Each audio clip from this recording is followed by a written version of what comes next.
Ladies and gentlemen, I invite you to take a seat at the table of imagination, a table prepared specifically for you and for all the people who seek a moment of wonder. I ask you to find a place where you can feel truly comfortable. Perhaps you might get yourself cozy in your little beds, or you might choose to scrunch up close to your partner. If you are alone, perhaps you have a little bunny or another soft companion to scrunch up to as we begin this journey. Our destination is a curious place, and our story concerns the legendary land of Ferb and a particular individual named Fenwick Goddard. So, let us begin with this nice little table of a story. Once upon a time, in the vibrant and unpredictable land called Ferb, there lived a youth who was as adventurous as he was brash. His name was Fenwick Goddard. Fenwick was the kind of person who walked into a room and immediately became the center of attention, whether people wanted him to be or not. Because of his natural brashness and the overflowing energy of his youth, he frequently found himself at odds with the local authorities. He was generally hit upon by the local police force, which was led by a man of questionable character. This man was a villain named Larry Spencer, a fellow known for his stern demeanor and a peculiar condition often referred to as halitocular. In the land of Ferb, music and drama were always in the air. One could almost hear a maestro conducting the winds. Somewhere in the distance, a voice might sing about leaving a heart in San Francisco, or claim to be a hill, a mountain, and a sea all at once. It was a place of high spirits and occasional confusion. There were moments when people would ask what was going on, or why certain individuals were acting as if they were flies over San Francisco. In the midst of debates and rock songs, life in Ferb moved forward under the watchful eye of its ruler. The land of Ferb was ruled by a king named Esther. King Esther was known to be quasi-generous, which is to say he was kind when the mood struck him and indifferent when it did not. The primary problem facing the crown was not war or poverty, but a crushing and absolute sense of boredom. King Esther was extremely bored with the daily tasks of ruling Ferb. He found the administration of the kingdom to be a tedious affair. In an effort to solve this problem, the king made a grand proclamation. He declared that he would make a prince out of any man in the kingdom who could think of a television program clever enough to entertain him. He sought a way to ensure that the insipid boredom that seemed to run rampant in his degenerate kingdom could be truncated once and for all. Suddenly, the adventurous and brash youth named Fenwick Goddard darted forward. He stood before the throne with a sparkle in his eye and announced that he had an idea. The king, leaning his head on his hand, asked what kind of an idea it could be. Fenwick explained that he envisioned a talent show. It would not be just any show, but one featuring one great act after another, designed specifically to entertain the king and all of his subjects. The king considered this and thought it was a great suggestion. He gave Fenwick Goddard a significant amount of money to hold auditions, and Fenwick did exactly that. The auditions began with great fanfare. People from all corners of Ferb came to show what they could do. There were shouts of bravo and cheers for the performers. One young man was told he was 33, and that if he were 1 year younger, he would still be growing. The search for talent was exhaustive. Fenwick worked day and night to find the best of the best. However, as time went on, the well of talent began to run dry.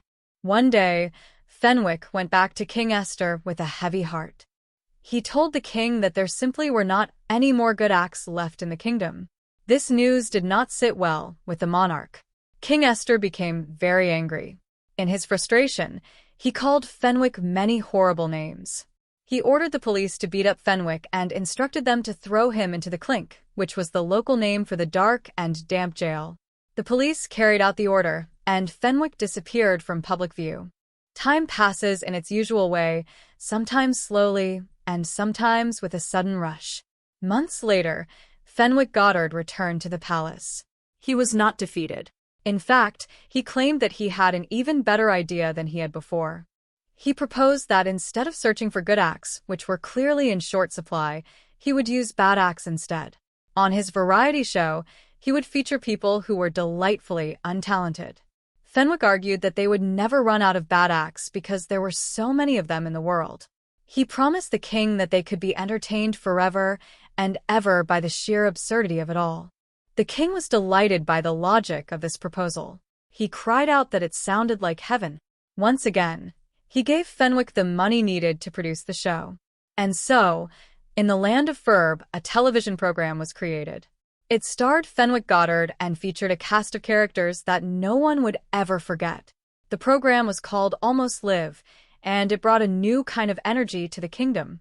The show began with words of wisdom, such as the famous quote from Lady Godiva, who said she was certainly glad she did not get that perm. The variety was endless. There was a singing sensation who was also a delightful lady and the author of a book titled Lincoln, the Man, the Car, and the Tunnel. This was the wonderful Patty Andrews.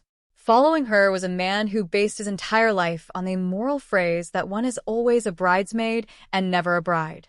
This was the famous Jamie Farr.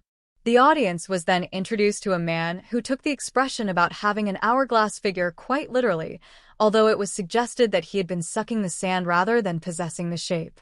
His name was Ira Flitter. Ira took to the stage and sang with great passion. He sang that there would be no strings to bind your hands and that the might of his love could not bind your heart. He claimed there was no need to take a stand because he was the one who chose to start. He sang of being old and suggested that perhaps the coffin should have been nailed. Fenwick thanked Ira for his unique contribution. Next came a group that Fenwick had never seen before, though rumors suggested they were very good in their own way. They were called the Hollywood Cowboys. They counted down 1, 2, 3, 4, and then burst into a song about taking a certain job and shoving it because they were not going to work there anymore. They sang about having bills to pay and women who let the good folks die, but they insisted they could not be turned right off. They repeated their desire to leave their employment behind. Fenwick noted that one little fellow in the group had been making comments about his nose, but Fenwick simply replied that he was also long agone. It seemed to make sense at the time, and Fenwick thanked them for being on the show. The excitement continued as Evelyn Tanner was welcomed to the stage. She spoke of waiting for the look of love that had supposedly turned on her stomach. Then came an act that was described as a cross between punk rock and something contaminated. This group was known as the Lobster Repair. They performed a song with a rhythmic beat, singing about wanting to go home and a man who wanted a drink of rum. They sang about bananas in the morning and bunches of fruit that were 6 foot, 7 foot, or 8 foot long. They even mentioned eating a big, fat, smelly big orange. The chorus was a series of rhythmic sounds like zay-o and zay-zay-o. When the Lobster Repair finished, the judges gave their scores. Paul Valentine gave them a 6, which Fenwick considered a good start. Patty Andrews, who loved the calypso style, gave them a 9. Jamie Farr, who admitted he had seen the act before after having one too many drinks, gave them a 7. This brought the total for the Lobster Repair to 22 points. Fenwick thanked them for coming down to the show. After a short commercial break, the moment of victory arrived. The winners of the show were indeed the Lobster Repair, with their 22 points. For 70 years, the program remained on the air, and Fenwick Goddard continued to perform and entertain. However, one night in the middle of a performance, the king entered the studio and stopped everything. King Esther announced that he no longer cared for Fenwick's program. He said he was tired of laughing and that the novelty had worn off. He ordered the police to beat the crap out of Fenwick once again. This event took place 120 years ago. Fenwick Goddard was sent to jail, and he remained there for all 120 years. He was only just released last Thursday.